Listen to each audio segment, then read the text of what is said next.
चलिए शुरू करते हैं आज का ये कथासार।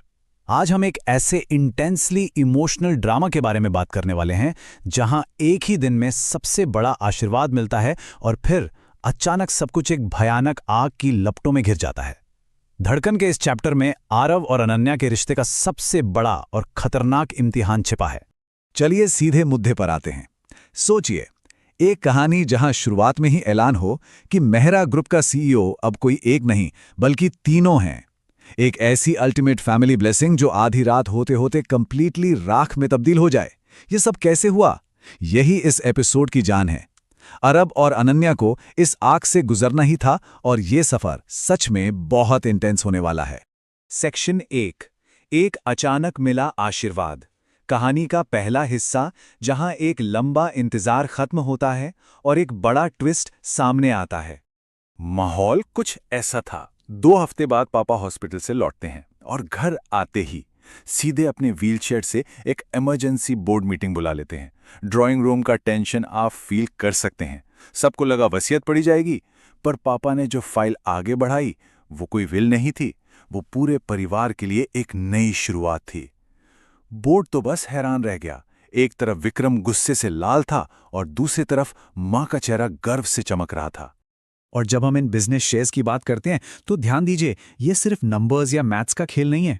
अरव को 51% मिलना एक बात है, पर अनन्या का वो 10% का हिस्सा, ये एक्चुअली पापा के अल्टीमेट ट्रस्ट का सबसे बड़ा सिंबल है। उन्होंने धड़कन गैलरी को मेहरा ग्रुप की सिर्फ ब्रांच नहीं बल्कि डायरेक्टली उसकी रूह यानी आत्मा घोषित कर दिया था। और जब अनन्या इतनी बड़ी जिम्मेदारी लेने से हिचकिचाती है तो पापा का वो सेंटेंस, उफ, तुमने मेरे बेटे को आरव बनाया, अब कंपनी को भी इंसान बनाओ, ये सिर्फ कुछ शब्द नहीं है, ये एक गट पंचिंग रियलाइजेशन है। ये अनन्या के उस पॉजिटिव इन्फ्लुएंस की जो उसने आरव की जिंदगी पर डाला है, एक एब्सोल्यूट और अल्टीमेट वैलिडेशन थी। सेक्शन 2, आधी रात का तांडव। पर खुशी का ये माहौल अचानक एक खौफनाक हादसे में बदल जाता है। हार्ट वार्मिंग मोमेंट से सीधे प्योर टेरर की तरफ। टिकटॉक, रात के 1:47। एक अनजान साया जिसके हाथ में एक सिल्वर ब्रेसलेट चमक रहा है, गैलरी में पेट्रोल डालता है। ठीक 2 बजे सिक्योरिटी गार्ड घबराहट में आग और धुआं देखकर फोन करता है। और फिर सिर्फ 7 मिनट के अंदर 2:07 पर आरव और अनन्या वहां पहुंच जाते हैं। वो 7 मिनट की ड्राइव की स्पीड और उस पैनिक का, उस विसरल हॉरर का अंदाजा लगाइए जब उनकी सारी मेहनत, उनकी धड़कन गैलरी आग में धू धूकर जल रही थी। सेक्शन 3, आग के बीच। क्योंकि खतरा सिर्फ बाहर नहीं था, आग उनकी सबसे कीमती जगह तक पहुंच चुकी थी। आग पूरी गैलरी में इतनी नहीं थी, वो स्पेसिफिकली उस बैकसाइड स्टोरेज में लगाई गई थी और वहां रखी थी सिर्फ एक खास चीज, नंबर 5। ये कोई आम नंबर नहीं, ये 5 मिनट पेंटिंग है। अनन्या का सबसे प्रेशियस कैनवस, वो कैनवस जो उनके रिश्ते की बुनियाद था और अब वो इन भड़कती लपटों के ठीक बीच में फंसा हुआ था। और उसके बाद जो हुआ वो पागलपन से कम नहीं था। आरव ने आओ देखा ना ताओ, फायर ब्रिगेड का इंतजार बिल्कुल नहीं। उसने ना ब्लाइंडिंग धुआं देखा ना अंगारे। अनन्या बाहर चीखती रही, आरव वापस आओ, पर उसने कुछ नहीं सुना। वो सीधा आग में कूद गया क्योंकि उसके लिए अंदर सिर्फ कैनवस नहीं, उसकी पूरी जिंदगी जल रही थी। जब वो बाहर निकला तो उसके कपड़े पूरी तरह जले हुए थे और हाथ में थी वो आधी जली हुई पेंटिंग। सेक्शन 4, साजिशकर्ता का सामना। अगली सुबह आग तो बुझ चुकी थी, पर अब वक्त था पुलिस इन्वेस्टिगेशन का और इस साजिश के असली चेहरे को ढूंढने का।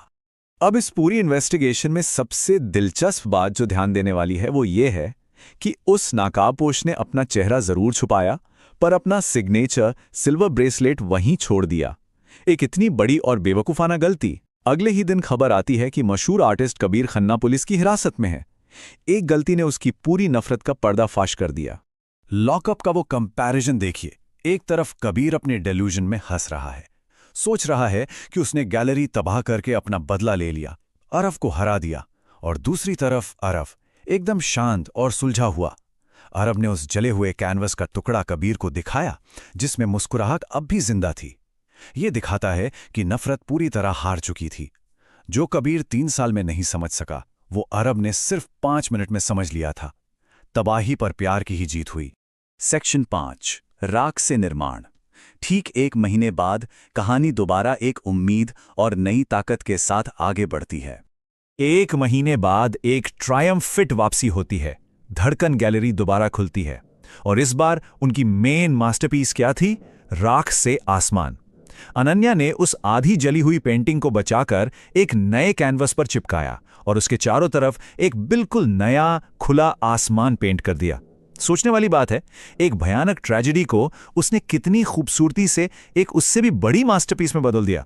और इस कैनवस के नीचे का कैप्शन पढ़िए, कुछ रिश्तों को आग भी नहीं जला सकती, बस और निखरती है। Extremely powerful. ये लाइन एक्चुअली इस पूरे एक्सप्लेनर का कोर थीम है। उन दोनों का जो बॉन्ड है वो कंप्लीटली इंडिस्ट्रक्टिबल है। आग ने उन्हें जलाया नहीं बल्कि और भी ज्यादा मजबूत बना दिया। इस ओपनिंग सेरेमनी में जब मां रिबन काटती हैं तो पापा एक स्पीच देते हैं जो मेहरा ग्रुप का नया डायनामिक तय कर देती है। स्टेप 1, पापा हैं दिमाग। स्टेप 2, अरब है इस ग्रुप की हिम्मत। और स्टेप 3, अनन्या, वो है इसकी धड़कन। तीनों का इस नई लेगेसी में बिल्कुल बराबर और एकदम इररिप्लेसेबल हिस्सा है। और इस पूरे इमोशनल रोलर कोस्टर का अंत उस रात आसमान के तले छत पर होता है।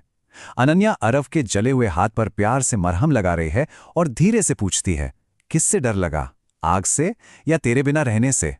अरव बस मुस्कुराता है।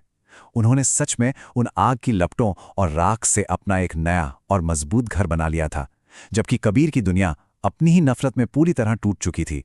तो दोस्तों, आखिर में सोचने वाली बात यह है, जब रिश्ते और भरोसा आग की इतनी कड़ी तपिश से गुजरते हैं तो क्या वो और भी ज्यादा अमर नहीं हो जाते? इस कथासार में बस इतना ही। मिलते हैं जल्द ही।